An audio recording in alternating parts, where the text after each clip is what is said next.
क्या आप अपने सपनों का घर तलाश रहे हैं? श्री बालाजी टावर बैंसला बिल्डकॉन द्वारा प्रस्तुत एक प्रीमियम, गवर्नमेंट अप्रूव्ड और रेरा रजिस्टर्ड रेसिडेंशियल प्रोजेक्ट, जहां शानदार लोकेशन, बेहतरीन सुविधाएं और हर दिन प्रकृति का खूबसूरत नज़ारा आपका इंतजार करता है।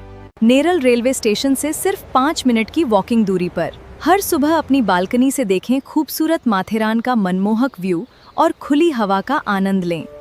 यहाँ मिलती हैं मॉडर्न एलिवेशंस, विशाल terrace club house, grand gathering hall, सुंदर गजीबो, सोलर सिस्टम और बहुत कुछ। 24 घंटे पानी की सुविधा, सीसीटीवी सुरक्षा और पास में स्कूल एवं अस्पताल। आज ही श्री बालाजी टावर में अपने सपनों का घर बुक करें। अभी कॉल करें 93245213 पर और अपनी साइट विजिट बुक करें। माथेरानच्या डोंगरकुशीत वसलेल्या नेरळजवळील जुमापट्टी धनगरवाडा येथे मुसळधार पाऊस आणि सोसाट्याच्या वाऱ्यामुळे भाऊ गोविंद झोरे यांच्या घराच्या अंगणात उभारलेली लोखंडी व सिमेंट पत्र्याची शेड रात्रीच्या सुमारास अचानक कोसळून मोठे नुकसान झाले। या घटनेत अंगणात उभी असलेली मोटरसायकलही खराब झाली।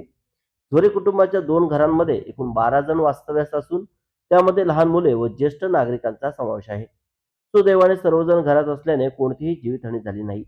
मात्र ही घटना दिवसा घडली असती तर अंगणात खेळणाऱ्या लहान मुलांसह ज्येष्ठ नागरिकांच्या जीवाला धोका निर्माण होण्याची शक्यता होती। घटनेची माहिती मिळताच शिवसेना शिंदे गट तालुका सचिव अंकुश दाभणे आणि जयवंत साळुंके यांनी घटनास्थळी धाव घेतली। त्यांनी तलाठी व महसूल विभागाला माहिती दिल्यानंतर मंडळ अधिकाऱ्यांनी घटनास्थळी भेट देऊन पंचनामा केलाय। झोरे कुटुंबाला शासनाकडून तातडीची मदत मिळावी अशी मागणीही ग्रामस्थांकडून करण्यात येत आहे।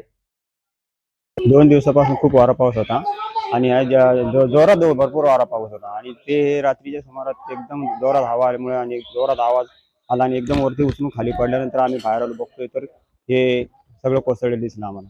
आणि दुसरी गोष्ट काय, हा नशीब रात्रीचं झालंय। हे जर दिवसा झालं असतं तर लहान मुलं वगैरे जीवितहानी भरपूर, आता 14-15 माणसं आम्ही असतोच म्हणजे याच्यामध्ये हिंडते फिरते। अजून त्याच्यामध्ये भरपूर काय म्हणजे नुकसानी काय, आता जवळ माझ्या 50-60 हजाराची नुकसानी झाली। 40 एक पत्रा आहे त्याच्यावरती, परत स्टील, परत 2-3 गाड्या अशा खाली चपट्यादी कॉट वगैरे अशा काही गोष्टी म्हणजे भरपूर नुकसानी झाली माझी त्याच्यामध्ये। आणि भरपूर वारा पाऊस।